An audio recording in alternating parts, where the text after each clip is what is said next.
We're going to continue our study in Matthew, and let me just go ahead and give you the title of today's message. It's this: Finding Yes When Surrounded by No. Finding yes when surrounded by no. Why don't you turn to your neighbor right now and tell him yes? Kind of say it aggressively.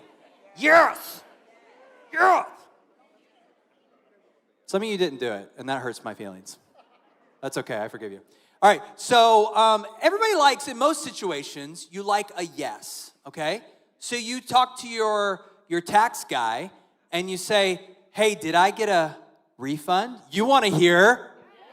Yeah, there we go.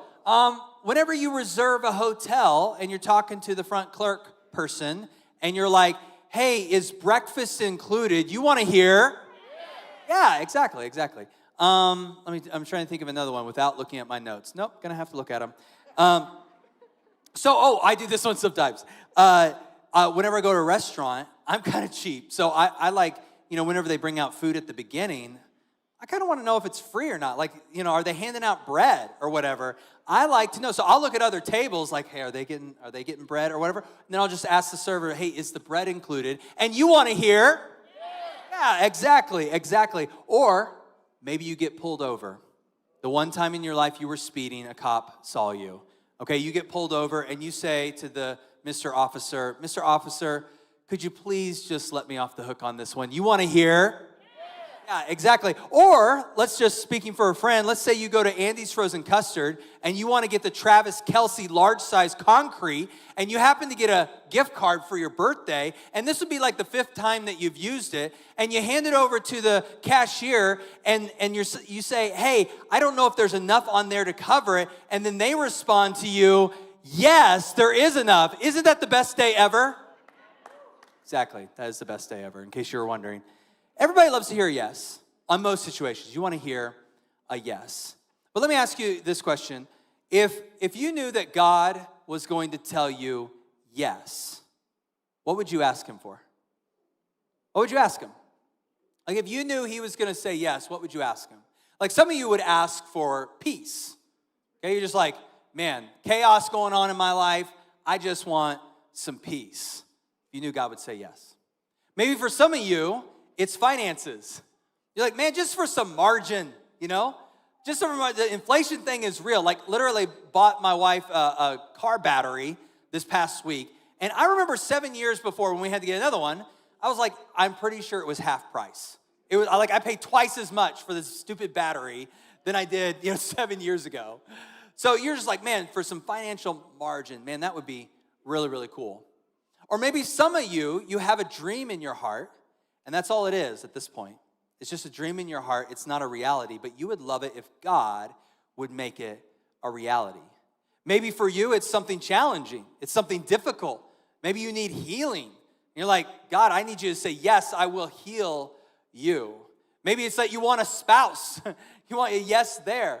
Maybe it's that you want a new job, a new career, a new situation. Whatever it is, no matter if it's a challenge that you're going through right now, or it's just simply something that you want and that you desire. I think all of us could ask God for something if we knew that he would say yes. And today I want to look at a story in the Gospel of Matthew as we continue our series about somebody that God said yes to, but at first there was a whole lot of no's. Okay, it's found in Matthew chapter 15 in verse 21. Matthew 15, verse 21. If you're ready, say, oh yeah. All right, verse 21, here it is. Then Jesus left Galilee and went north to the region of Tyre and Sidon. A Gentile woman who lived there came to him pleading, have mercy on me, O Lord, Son of David, for my daughter is possessed by a demon that torments her severely. But Jesus gave her no reply, not even a word. That's not like Jesus. Jesus always replies to people. Jesus always talks to people, right? Okay, let's read on. Then his disciples urged him to send her away. Tell her to go away, they said. She is bothering us with all of her begging. Then Jesus said to the woman, so finally Jesus talks, says this, I was sent only to help God's lost sheep, the people of Israel. But she came and worshiped him, pleading again, Lord, help me. Jesus responded, "It isn't right to take the food from the children and throw it to the dogs." Say what? Jesus just called her a dog. More on that later. Put a pin in that one. She replied, "That's true, Lord, but even dogs are allowed to eat the scraps that fall beneath their master's table." Verse 28, "Dear woman," Jesus said to her, "your faith is great. Your request is granted." Jesus told her yes. And her daughter was instantly healed. So in this story today, I want to give you 5 steps to yes. 5 steps to yes. And what I want you to do is I want you to think about, and I referred to this earlier, but I want you to think about if you knew God would say yes to you. Right now, in this moment in your life, what would you ask him for? Like, what would you ask him for? It could be big.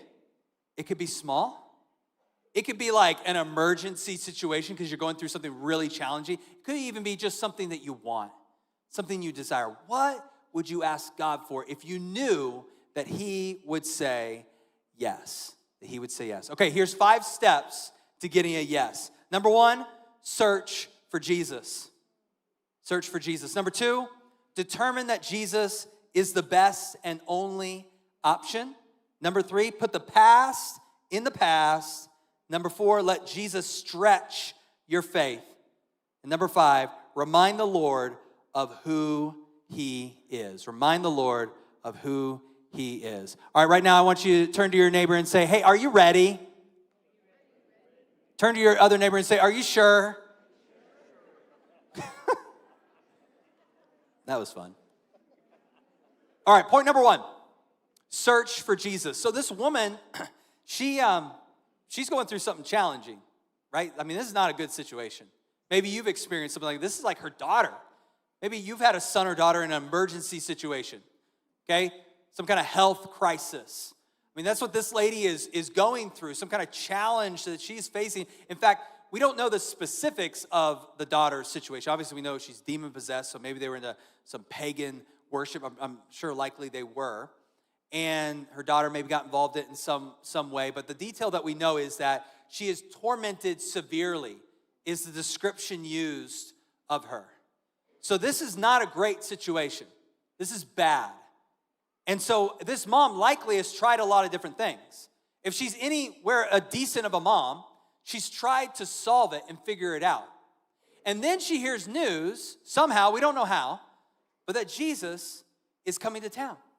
Or maybe he already arrived and she finds out that this miracle worker, this guy who can heal people, who can restore people, who can cast out demons, the very thing that she needs is just come to town. And so what's interesting is you look at the other account in Mark. So Mark records the same story, adds a few different details, not different details, additional details. But it says this, Mark chapter 7, verses 24 and 25. Then Jesus left Galilee and went north to the region of Tyre. He didn't want anyone to know which house he was in. Okay, remember last week we read that he was kind of offended the Pharisees, the religious leaders.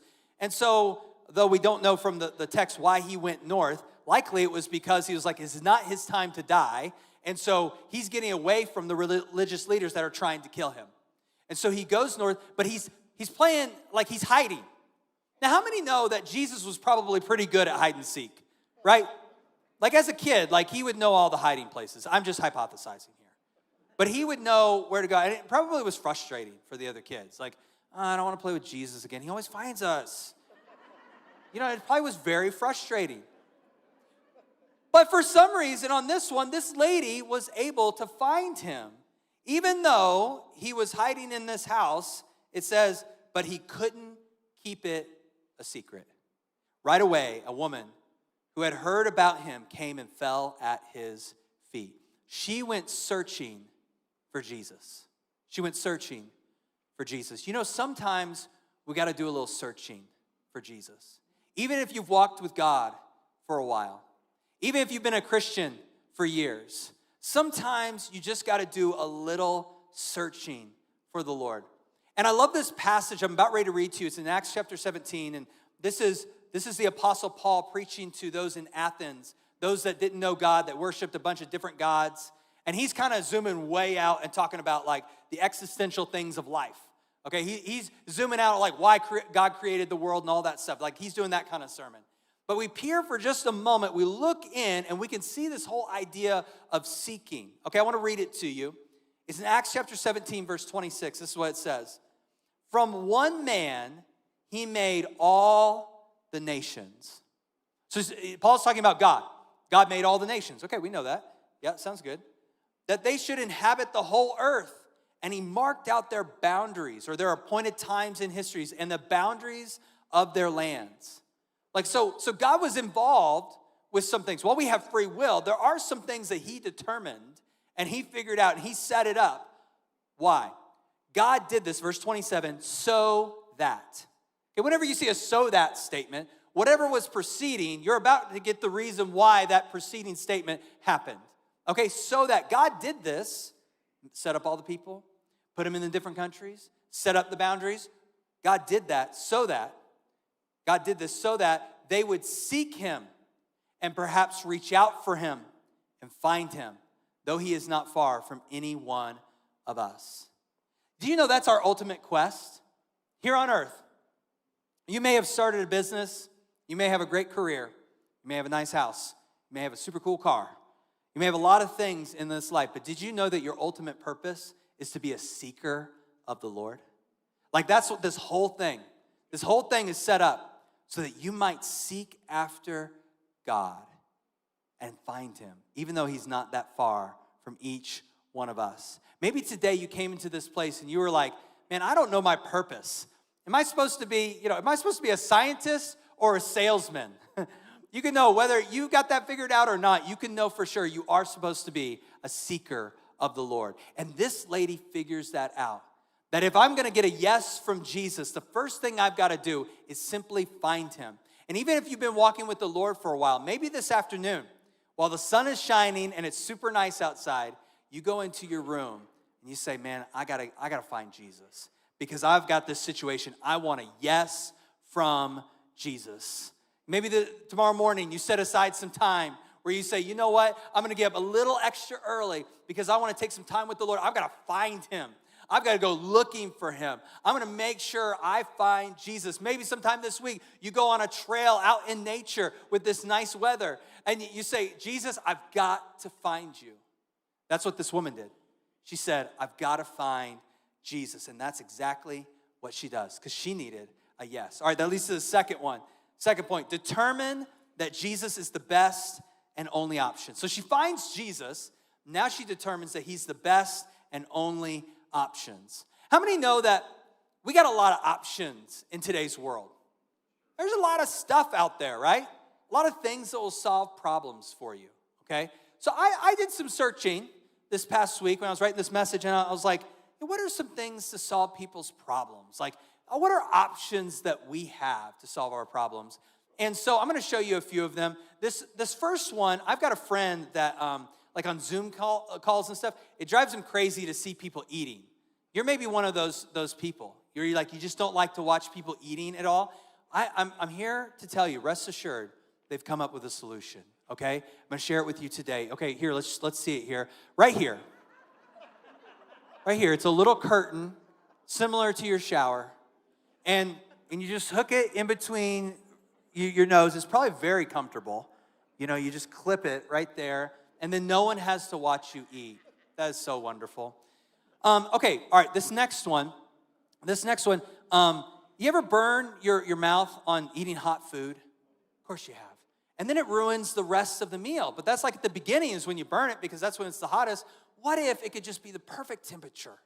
You know, and you're eating your food and it's just right, okay? Well, they've invented something.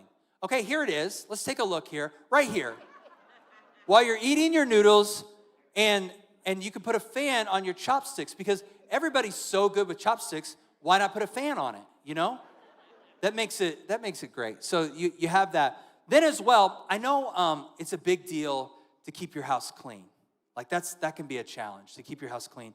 And so they've invented something to help keep your house clean on a regular basis. And so here, maybe you've seen this before, you probably have, but this This right here. Just mop the floor. And you say, I don't have a baby. It's okay, you can borrow one. There's probably one in your neighborhood. And the parents are probably like, please, yes, watch our child. You know, they're probably begging to get free from that. So you can put that on them. All right, now this last one would have been really convenient probably a few years ago. Just would have been awesome to have, and it just totally makes sense. Like, you probably would have worn this here. So let's just take a look here. Look at this. This is, you're like, oh, where's the toilet paper? Oh yeah, it's on my head. Yeah, I'll just take some of that and wipe my nose. Although when toilet paper was kind of in short supply, this lady probably would have been mugged. So that would have been bad. So the whole point of this is that there are lots of options, right? There's lots of options in life. And that's fun, silly, and lots of things to solve problems. That's all great. But there are some things in life, the problems that you are facing even currently or have faced, or challenges, they're not even like a problem. Maybe you're like, I just want some dream to come true. I'm just hoping to get into some college. I'm just wanting, that person to like me, and you're wanting something in life. We can oftentimes turn to other options. That Jesus is just one of the options we can turn to. Now, this lady turned to Jesus, but we have the option to turn to other things. Maybe for you, you're kind of a controlling person. You like to control the situation. I'm going to make this thing happen. I want this thing. I want a yes. I'm going to make the yes happen. And you're kind of a controlling person. So, not by a show of hands. Like, if you're a controlling person, and just think about it. Maybe we'll do this. If the controlling person's next to you, you go ahead and raise your hand. Yeah, you raise your hand. Be funny if the person grabbed your hand and pulled it down. You only confirm that they're controlling. I mean, you don't have to live very long to know how little we really control. And this is, I think, a big part of life. You ever try to control people? Yeah. It doesn't work usually very well. People don't like that. You can't control the weather. You can't control so much in life. In fact, I think a lot of life is learning what you don't control, only to discover what you ought to control, and that's a very short list of things. But what do we do as humans? Oftentimes we like to flip that. I'm going to worry about the things I can't control and then not control the things I can control. When God wants us to flip that, it's like not hand the things over to him that we can't control and then take responsibility for the things that we can control. Maybe for you, the yes, maybe the challenge is to escape. So it's not that you're going to control things. You're just going to leave it. Like, I'm going to turn to other things. Turn to alcohol, to drugs, just escaping, porn, other things are just pleasures. But maybe it's not quite that drastic. I think in today's world, if we're just honest, we can kind of get lost in social media. Reels. Oh my gosh. Start going on the reels. That is so funny. And I'm like, wow, I've been doing this for an hour. And we just kind of get lost. Now, if it's just entertainment, whatever, just long as it doesn't get out of control and you're neglecting your other responsibilities, not looking at anything bad, I mean, kind of a list there. But if you're doing it to distract yourself from what you really should be doing, I'm going to ignore my problems. I'm going to ignore the situations in my life that I should be giving to Jesus, and instead I'm going to distract myself with something else. Man, that's a mistake. Or maybe it's we transfer our stress. We transfer it to someone else in our family. Our spouse, our kids, our pets. We transfer the stress as we explore the options, and we're not giving what we want, a dream, a hope, a baby. You fill in the blank.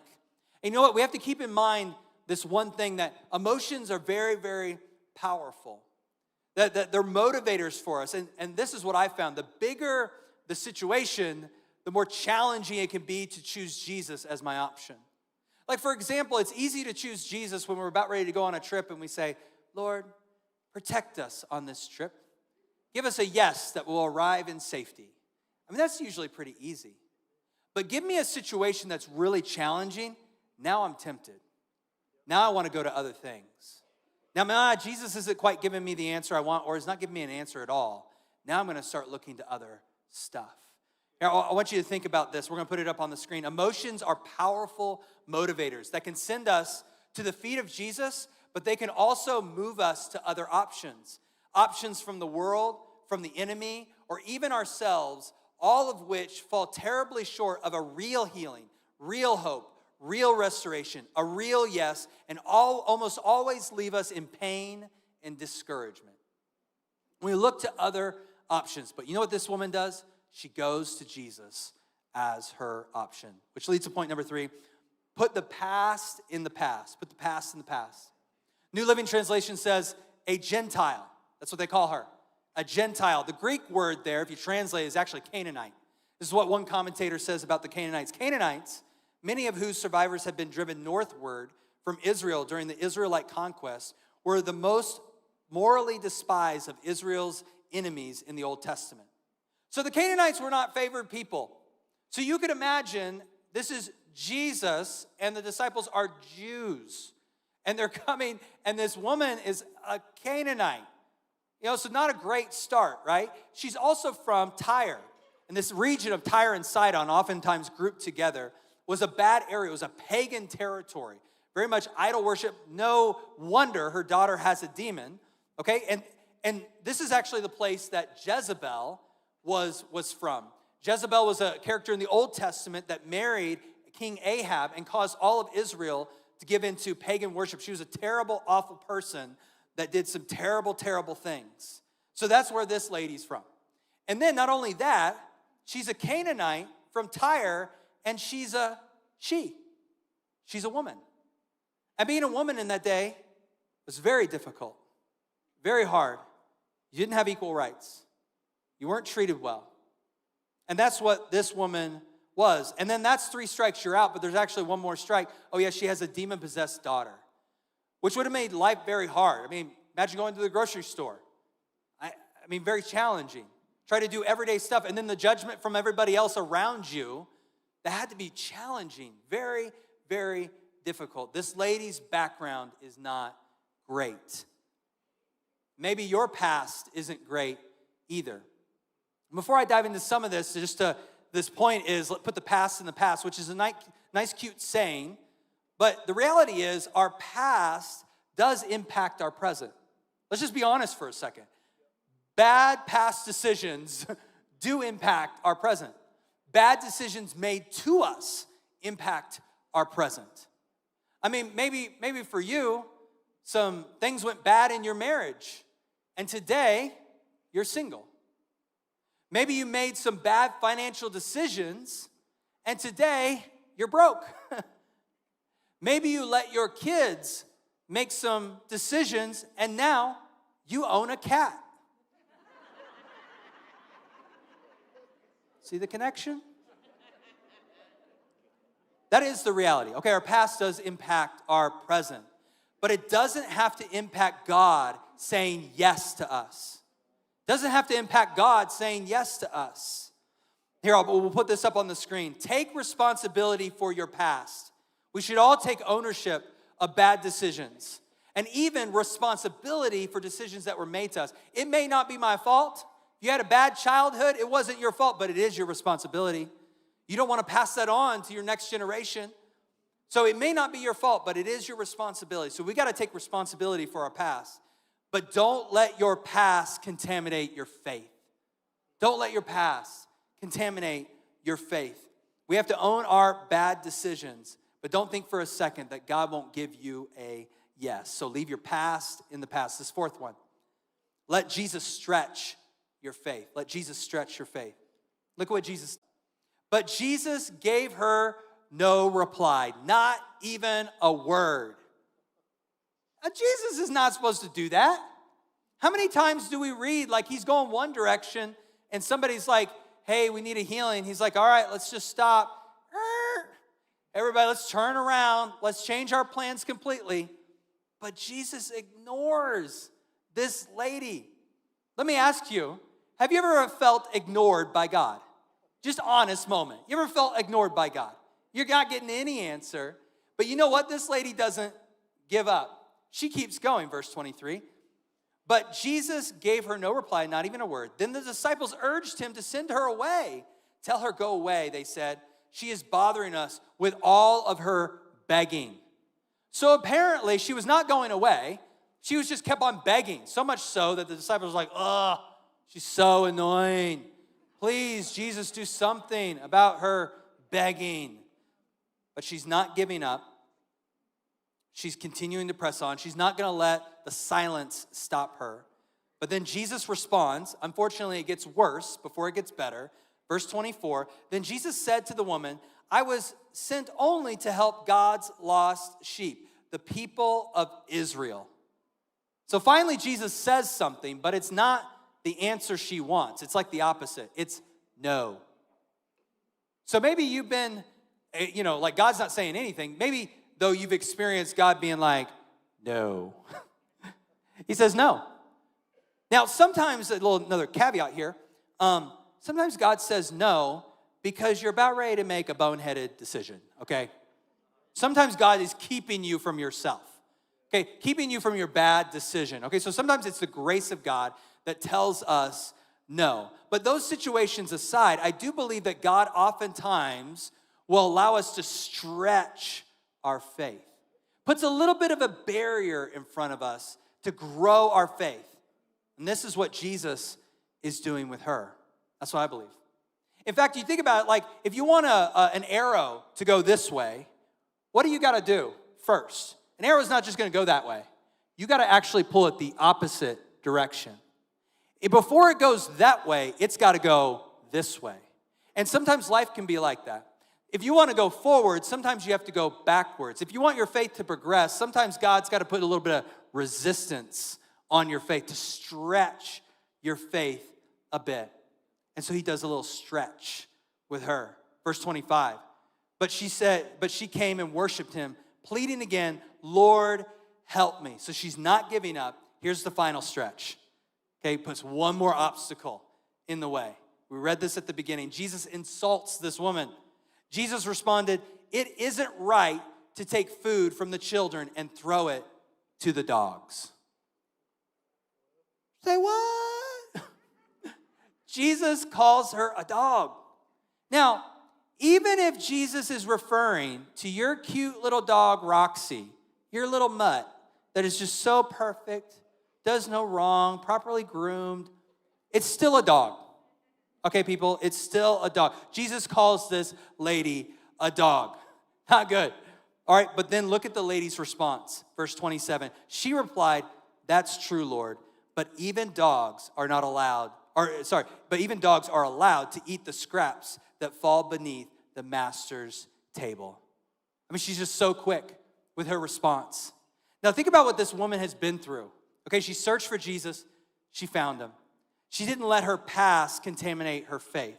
She pushed through the silence. She ignored the dismissal. And she still trusts in the midst of an insult. Like this lady has got some faith. Look at what Jesus says, dear woman. Now he's not calling her a dog. Dear woman. That's actually a compliment in that day, okay? I know there's not a great English translation there. But dear woman, a respect. Jesus said to her, your faith is great. Your request is granted. Your daughter, and her daughter was instantly healed.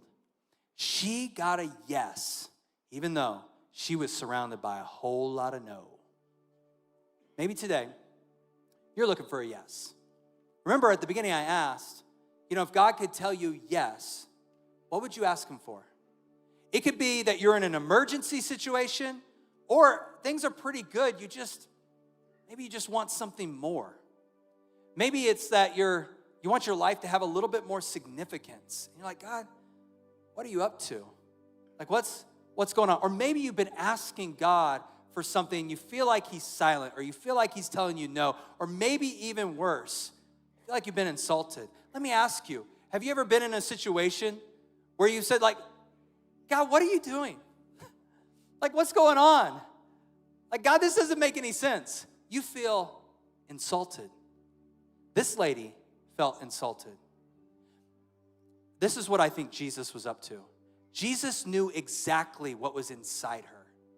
He knew the faith potential she had. He just had to draw it out. He just had to draw it out. And so what he's doing is he's drawing it out. I know to us it looks like, man, that's so mean. That's so unkind. But look at the rest of what Jesus does. He doesn't act like this at all. So there's got to be purpose behind what he's doing. And what he's doing is he's drawing out her faith. Just pulling back the bow a little bit, like, oh, this arrow's gonna go far. It's gonna go far. Oh, she's got a little more in her. Oh, I'm gonna insult her. Because she had it in her. And I also think, not only is he doing it for her because he loves her, but there's also 12 men watching. And you know what Jesus oftentimes said to those 12 men? Oh, you of little faith. Oh, you of little faith. So here you have this Canaanite woman from this pagan area with a demon-possessed daughter. She is teaching these 12 disciples about faith. Wow. That's what this story is about. And that same woman is not only teaching the 12 disciples, teaches us today. Do you need a yes? Do you need a yes from the Lord? There's this one last step that I want to show you here. And it's really in her response. It's so cool. It's so cool. So this last point, remind the Lord of who he is. The woman says, that's true. So when Jesus insults, and then she responds, yeah, that's true, but. In other words, she's saying, yeah, I agree with your statement. Yeah, you need to go to the Israelites first, and then, all that stuff. That's true, but let me also tell you something else that's true. Essentially what she was saying is, I know who you are. I know you're good. And I know you got enough food to feed the children, and you got enough to feed someone like me. I know that you're good. And, as Christians, we've got to learn how to do this. If you want a yes from God, you have to learn how to do this. You have to learn how to put reality next to God's character. Looks like this. I'm a sinner, but God, you're my Savior. You know what? God, I'm broke. I don't have any money. But God, you're my provider. God, I got cancer, but you're my healer. God, I don't know what to do, but I believe by the power of the Holy Spirit, you're going to guide me. You see, you say your reality, but you also say the truth, God's character. And that's exactly what she was doing. Yeah, I agree with that. Yep, that's the reality of the situation, isn't it? But I also believe you are good, and you will do good for me. And Jesus is like, yep, I knew it was there. I knew it was there. And all the disciples are watching. And I mean, the Bible doesn't say this, so I don't know this. But I can't help but think that maybe Jesus, after he says that to her, yes to her, then he walks over to his disciples and says, yeah, that's great faith. Right there. That's how you get a yes. And even though Judas would fall away, the other 11 would remember that story whenever they got some obstacles, whenever they had some challenges, whenever they felt like God was silent, whenever they felt like God was saying no, they remembered the story of the Canaanite woman with a demon-possessed daughter. Nah, you know what, God? When Peter was in prison, I bet he was like, yeah, I'm in prison. But God, I believe you can set me free. And he did. You look at others, and these 12 had to go on to do great things because they remembered this story right here. So for you, let's bring this home. For you, if you knew God would say yes, what would you ask him for? Would you ask him for peace? Would you ask him for hope? Do you have a dream in your heart? Do you have a next step that you want to take? Do you want to go deeper with God? What would you ask for? Did you know? You can have it. You can have it. You just got to do what this Canaanite woman did.